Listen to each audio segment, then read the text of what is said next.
તો હવે આપણે અહીંયા 7.5 રાખી દીધું છે મોરીમાં, તમે જોઈ શકો છો ટેબલ ટૂંકું પડે છે 7.5.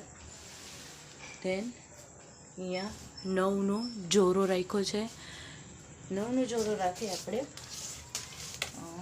એક ઇંચ જેટલું સ્ટ્રેટ લાઈન દોરી અને શેપ રાઉન્ડમાં આપી દેવાનો છે. રાઉન્ડમાં શેપ આપી આજે 9 ઇંચ જોરાનું 7.5 મોરીનું એ બે લાઈનને આપણે કર્વ સ્કેલથી જોઈન્ટ કરી દેવાનું છે.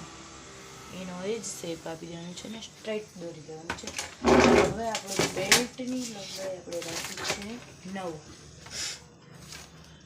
તો અહીંયા બી આપણે સ્ટ્રેટ લાઈન ડ્રો કરી લેવાની છે.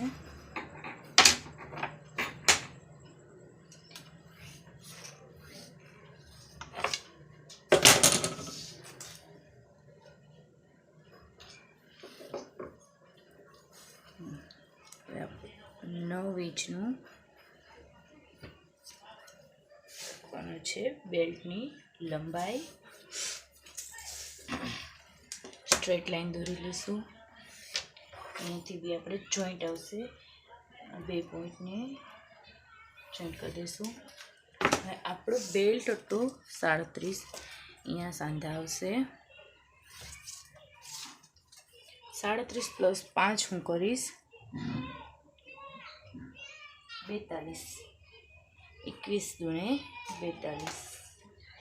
મેં એક્સ્ટ્રા લૂઝિંગ આપ્યું હતું એટલે હું ફિક્સ 21 રાખીશ. તમારે 5 ઇંચ પ્લસ 1 ઇંચ અહીંયા જે આપણે ફોલ્ડ કરી એના માટે રાખવાનું છે. જો તમને મારા વિડીયો ઇઝી લાગતા હોય કટિંગના તો તમે મારી ચેનલને લાઈક કરો, શેર કરો અને સબસ્ક્રાઈબ કરો. હવે આપણે કટિંગ કરી લઈશું. પહેલાં મોરીથી કરશું. આપણે આ લાઈન કટ અત્યારે નથી કરવાની, આ લાઈન કરવાની છે.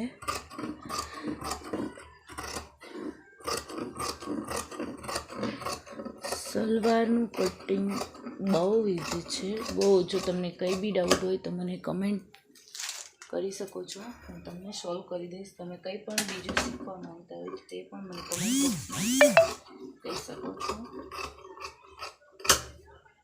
અહીં આપણે ટક પોઈન્ટ આપી દઈશું. હવે કટિંગ કરી લઈશું આપણે બેલ્ટનું.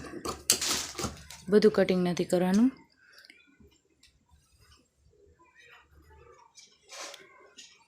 પહેલાં ઉપરની ભાગ કટ કરી લેવાનો છે. તેને આજે આપણે સ્ટ્રેટ લાઈન દોરી છે તેને કટ કરી લેવાની છે. કાપડ કેમ બચાવવું એ હું તમને કહીશ હમણાં.